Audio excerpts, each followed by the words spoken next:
আসসালামু আলাইকুম ওয়া রাহমাতুল্লাহি ওয়া বারাকাতুহু।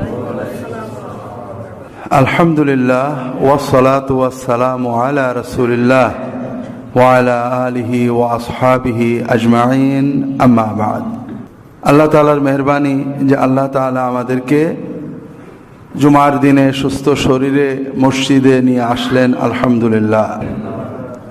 আমরা বিগত কয়েক জুমা রাসূলুল্লাহ সাল্লাল্লাহু আলাইহি ওয়াসাল্লামের সিরাত, শামায়েল ইত্যাদি নিয়ে দুটো চারটে কথা বলছি।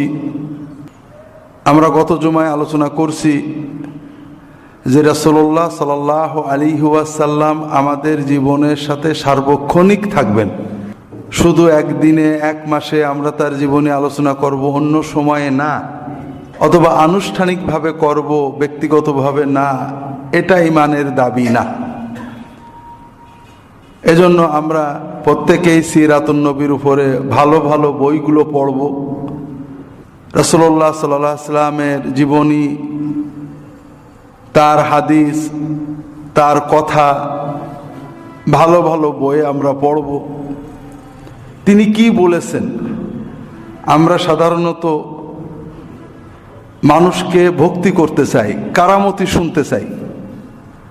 যখন কেউ বলে অনেক কারামতির কথা, আমাদের ভালো লাগে, প্রচণ্ড ভক্তি আসে, সুবহানাল্লাহ বলি। এটা খারাপ কিছু না, ভালো। তবে আল্লাহ তাআলা আমাদের রাসূল সাল্লাল্লাহু আলাইহি ওয়াসাল্লামের বেশি আলোচনা করেছেন, বেশি কথা বলেছেন তার আখলাকের, আমলের, দাওয়াতের, যেন আমরা তার অনুসরণ করতে পারি। কিছু মুজিজা আল্লাহ তাআলা বলেছেন কোরআনে, রাসূলুল্লাহ সাল্লাল্লাহু আলাইহি ওয়াসাল্লামের বিভিন্ন হাদিসে আসছে।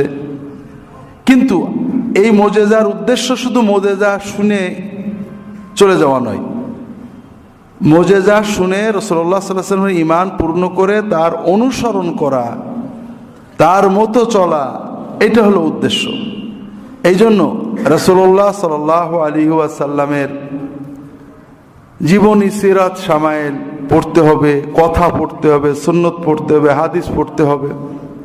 আমাদের এক্ষেত্রে কিছু সমস্যাও আছে।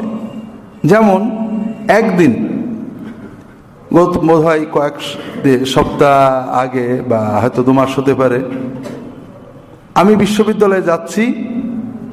বিশ্ববিদ্যালয়ে কিছু গাড়ি আপনারা দেখেছেন সাধারণ মালিকানাধীন গাড়ি, ভাড়া করা, আর কিছু গাড়ি বিশ্ববিদ্যালয়ে নিজের কেনা। তো ওই দিন সকালে